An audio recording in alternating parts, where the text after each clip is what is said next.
welcome back to the Trailer Park News here on the 2nd Street Marvel. It is Monday, June 10th, 2019. I am your host, Trinity, coming back at you with some news and comic previews. Now, I'm not sure if you guys knew, but this past weekend, X-Men Dark Phoenix did open up in theaters. And I'm just letting you all know because I don't think you guys went. According to the box office numbers, not many people did. Now, I've got to say that it did open up number 2 at the box office this weekend, only beat out by The Secret Life of Pets Part 2.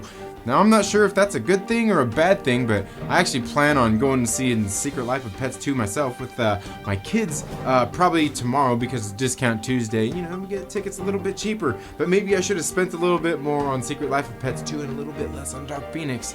I don't know. But overall, I didn't think X-Men Dark Phoenix was that bad.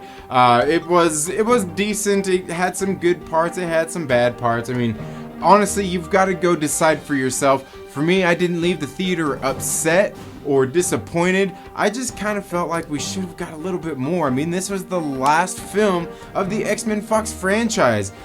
But, you know, again, I think writer, director, and producer Simon Kinberg had a whole lot of responsibilities on his plate. And I kind of think maybe at the point that the studios probably knew, like, hey, man, like, things aren't looking too good anyway. We're probably going to be getting sold later, so just do whatever. I don't know, it's really hard to say.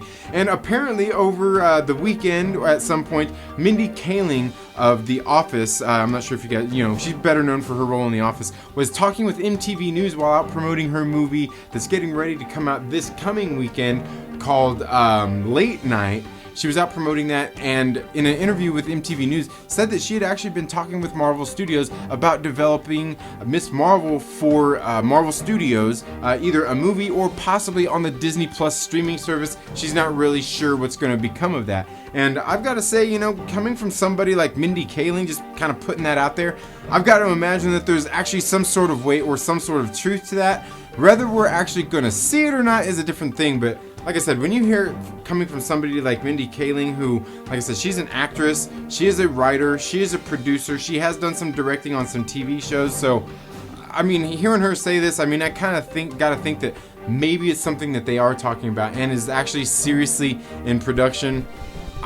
I honestly don't know. It's really hard to say, but I can't imagine that they're not thinking of doing a Kamala Khan Miss Marvel for either a movie or the streaming service anyway. They've got to get content onto that platform anyway, so like I said, I can't imagine that it's not really too far too far out there of an idea. Now, of course, we all know that Spider-Man Far From Home is getting ready to hit theaters next month.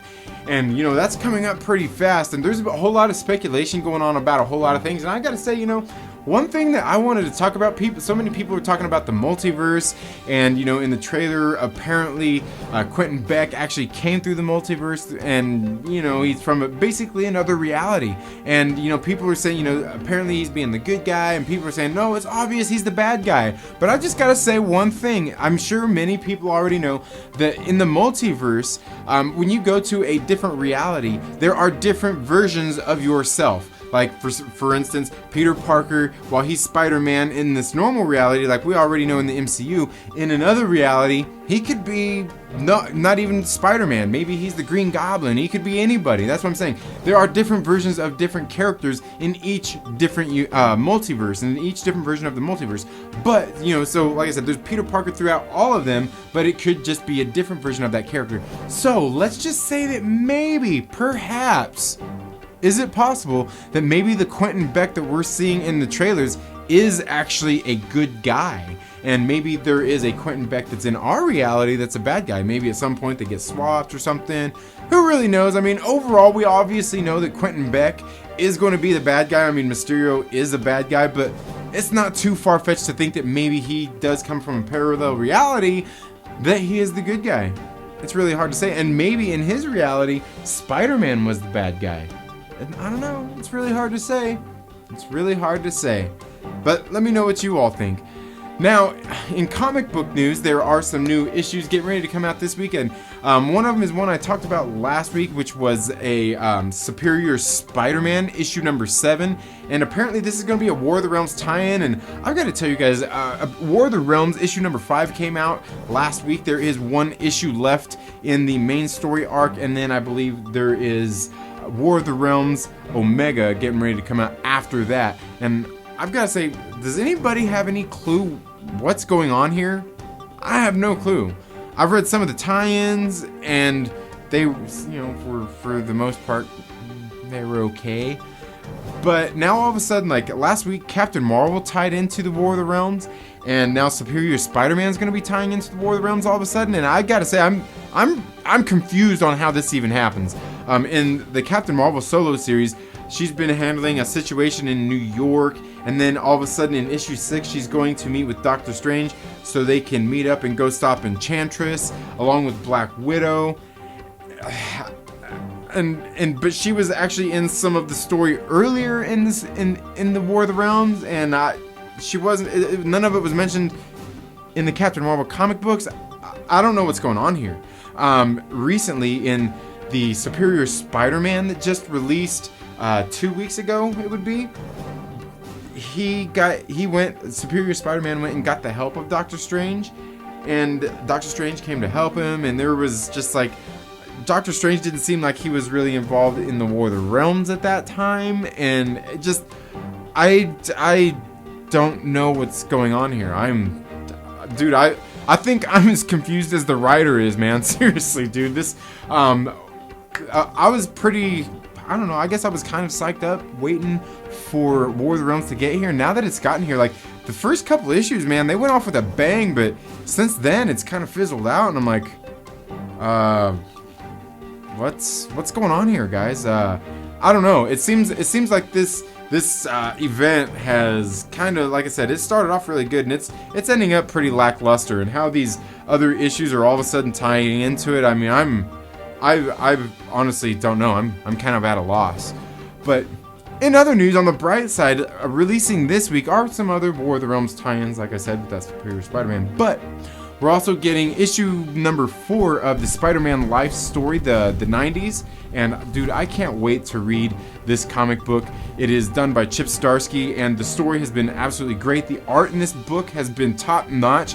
Like I said, it reminds me of some of the Spider-Man comic books that I used to read as a child. I mean, it looked, I don't know, it just got that feel to it. I don't know what it is about it, but it's been pretty good. And also is Symbiote Spider-Man issue number 3 getting ready to release this week. I know, a lot of Spider titles. Yes, there are a lot of Spider titles. And even Friendly Neighborhood Spider-Man issue number, God, what is it? Number 7 or 8 is getting ready to release too.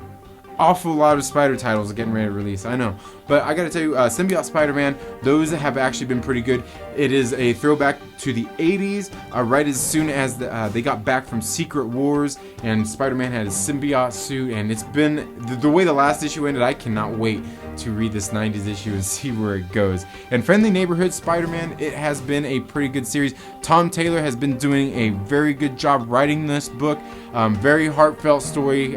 Man, I'm telling you, a couple issues ago, he pulled out a story that, I mean, man, if it didn't pull out some tears out of you, I don't know what kind of human being you are. But Tom Taylor has actually been writing for DC as well. He's been doing the Deceased story arc, and this is basically like DC's like zombies kind of thing. And I gotta tell you, there are 2 issues in, and this series, Tom Taylor is writing this also. It's been really good.